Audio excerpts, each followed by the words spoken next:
Mensagem número 78, Melhorando Sempre, baseada numa passagem da segunda epístola de Paulo aos Coríntios, capítulo 13, versículo 7, onde o apóstolo diz: Estamos orando a Deus para que não façais mal algum, não para que simplesmente pareçamos aprovados, mas para que façais o bem. E Emmanuel comenta: Evidentemente, não podes garantir a felicidade do mundo que se encontra de maneira constante sob o impacto das lutas evolutivas que lhe orientam a marcha. Entretanto, ninguém está impedido de cultivar o trato de terra em que vive, amparando uma árvore amiga ou alentando uma flor. Certo, não podes curar as chamadas chagas sociais indesejáveis, mas compreensíveis numa coletividade de espíritos imperfeitos, quais somos ainda todos nós, em regime de correção e aperfeiçoamento. Contudo, ninguém está impossibilitado de proceder honestamente e apoiar os semelhantes com a força moral do bom exemplo. Sem dúvida, não pode socorrer todos os enfermos que choram na terra. Entretanto, ninguém está proibido de atenuar a aprovação de um amigo ou de um vizinho, propiciando-lhe a certeza de que o amor não desapareceu dos caminhos humanos. Indiscutivelmente, não podes sanar as dificuldades totais da família em que nasceste. Todavia, ninguém está interditado no sentido de ajudar a um parente menos feliz ou cooperar na tranquilidade que se deve manter em casa. Não te afastes da cultura do bem, sob o pretexto de nada conseguires realizar contra o domínio das atribulações que lavram no planeta. O Senhor nunca nos solicitou o impossível e nunca exigiu da criatura falível espetáculos de grandeza compulsória. Conquanto existam numerosos desertos, a fonte pequenina corre, confiante, fecundando a gleba em que transita. Não nos é facultado corrigir todos os erros e extinguir todas as aflições que campeiam nas trilhas da existência, mas todos podemos atravessar o cotidiano melhorando a vida e dignificando-a, em nós e em torno de nós. Então vejam, pessoal, que aqui nós temos uma mensagem que trata diretamente do nosso trabalho de autoaperfeiçoamento, e cujo título é muito significativo, porque o título diz Melhorando Sempre. Então, o nosso maior dever espiritual durante a nossa encarnação é melhorarmos sempre, é aproveitarmos todas as oportunidades da nossa vida para nos melhorarmos e ajudarmos a todos aqueles que conosco convivem a se melhorarem também. Agora, o apóstolo Paulo, ele coloca essa questão de uma maneira muito profunda, porque ele diz assim: estamos orando a Deus para que não façais mal algum, não para que simplesmente pareçamos aprovados, mas para que façais o bem. Então percebam que quando ele diz aqui, não para que simplesmente pareçamos aprovados, ele está nos chamando a atenção para uma armadilha em que muitas vezes os praticantes espirituais caem na sua caminhada evolutiva, que é essa armadilha de praticar o bem não por amor ao bem, mas para ser elogiado e para não receber críticas. E isso é uma forma de atuação que ainda está totalmente aprisionada às nossas tendências egoístas, ao nosso egocentrismo, né?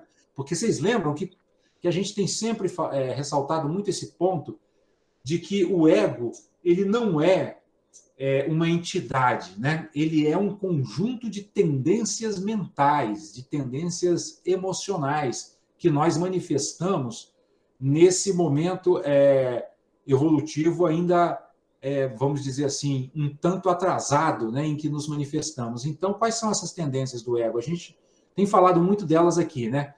Querer ser elogiado, não gostar de ser criticado, querer ser reconhecido e não gostar de ser ignorado.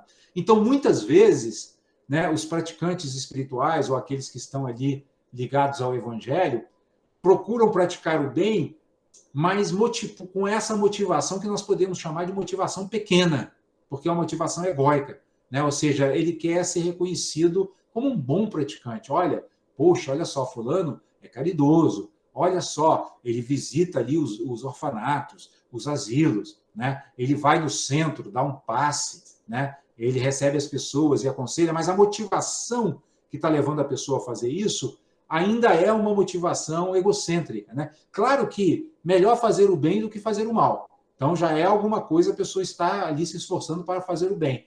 Mas se quisermos realmente dar passos mais largos em nossa evolução, precisamos desenvolver essa lucidez mental, né? Esse refinamento mental capaz de perceber, que nos torne capazes de perceber quando é que o ego está se infiltrando no nosso caminho espiritual. Porque ele se infiltra. Né? Enquanto nós não atingirmos a iluminação, nós vamos lidar com essa questão. E o apóstolo Paulo fala isso, né? Ele diz que não façamos o bem para parecermos aprovados, mas sim para fazermos aquilo que é necessário, aquilo que nós precisamos e que os outros precisam para evoluir. Esse aqui é o ponto. Vamos lembrar de Jesus, né, pessoal? Jesus, ele fez o bem de maneira completamente desinteressada, né?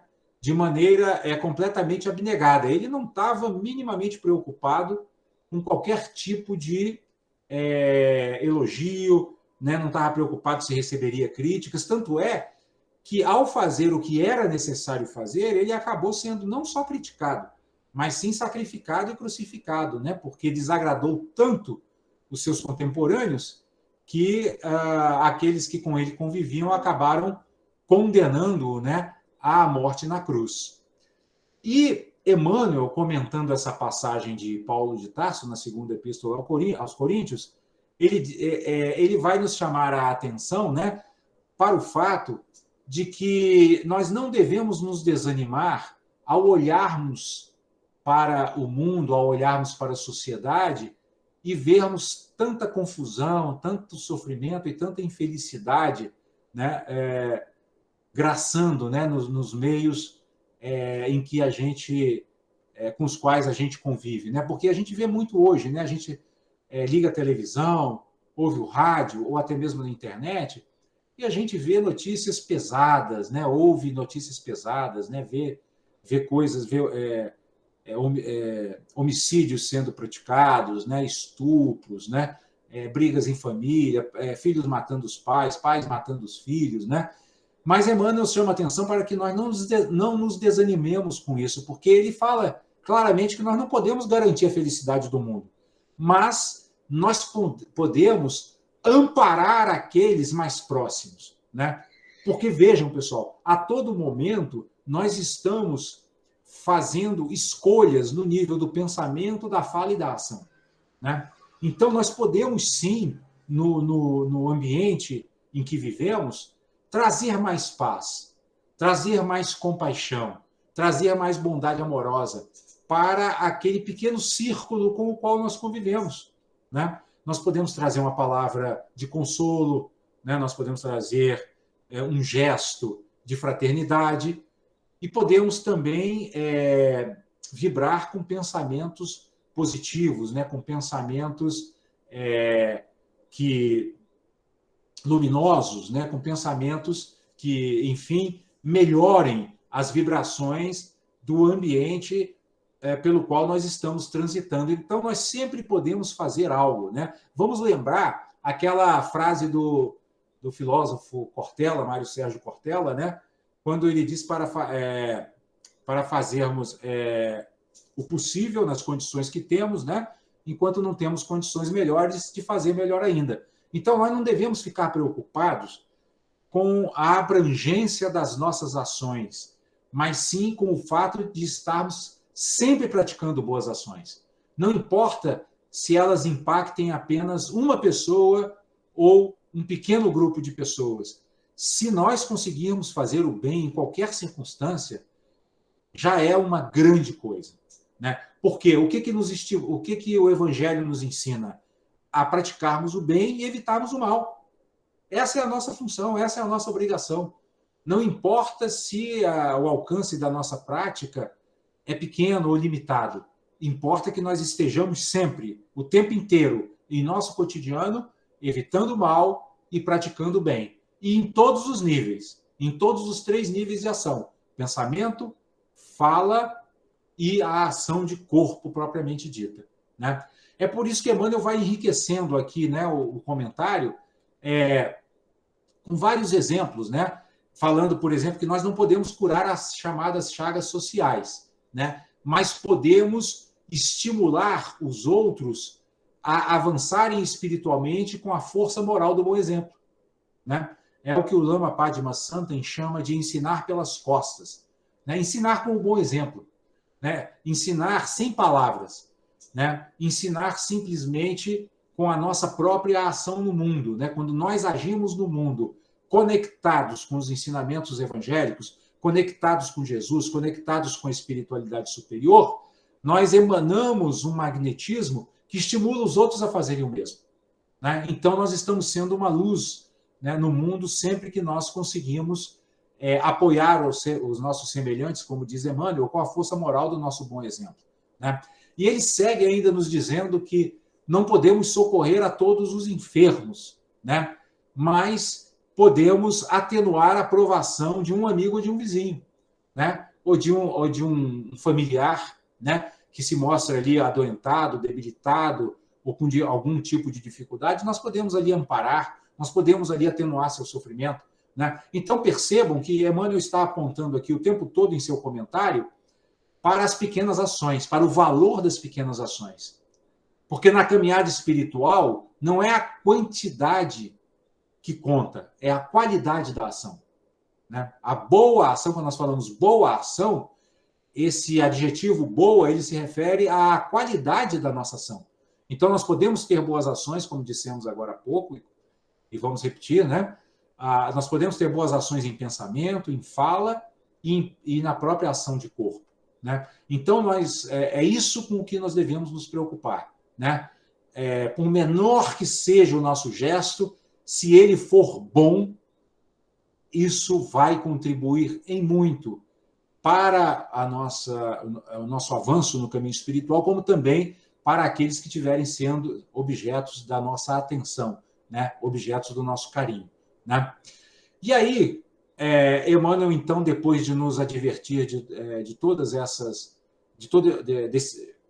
depois de nos advertir do valor, né, que tem essas pequenas boas ações, ele, então, vai dizer o que devemos fazer, né? Qual é o nosso dever como espíritas? Qual é o nosso dever como cristãos? Qual é o nosso dever como cultivadores do Evangelho, né? E ele diz aqui: não te afastes da cultura do bem, sob o pretexto de nada conseguires realizar contra o domínio das atribulações que lavram no planeta. Percebe? Então, o que ele está dizendo? Devemos o tempo todo cultivar o bem, ainda que o planeta esteja passando por momentos difíceis. Nós sabemos que o planeta está passando por um momento duro de transição, né? O Espiritismo deixa muito claro que a Terra está hoje passando de planeta de provas e expiações para planeta de regeneração. E os Espíritos sempre nos advertiram de que essa passagem, de que essa transição seria dolorosa, seria difícil, né? Mas a nossa obrigação, o nosso dever, né, como espíritas, é cultivarmos o bem, é sermos uma luz no meio da escuridão, né? É sermos uma palavra amiga no meio das agressões, das ofensas e das brutalidades. Não devemos desanimar, né? É isso que Emmanuel está nos dizendo. E ele ainda diz assim, o Senhor nunca nos solicitou o impossível. Claro, a vida não exige de nós nada que nós não possamos dar, porque a vida, ela é como um bom professor, né? Que pede, que solicita do aluno, né? Que pede ao aluno que ele faça o possível ao seu alcance neste momento para que amanhã ele possa mais, né? Então, a vida é assim, é por isso que Emmanuel diz que o Senhor não nos solicita o impossível e não exige da criatura falível espetáculos de grandeza compulsória, né? É interessante isso, né? Quando Emmanuel diz não exige da criatura espetáculos de grandeza compulsória, porque realmente a vida ela nos coloca em situações onde nós temos a condição de evoluir naturalmente.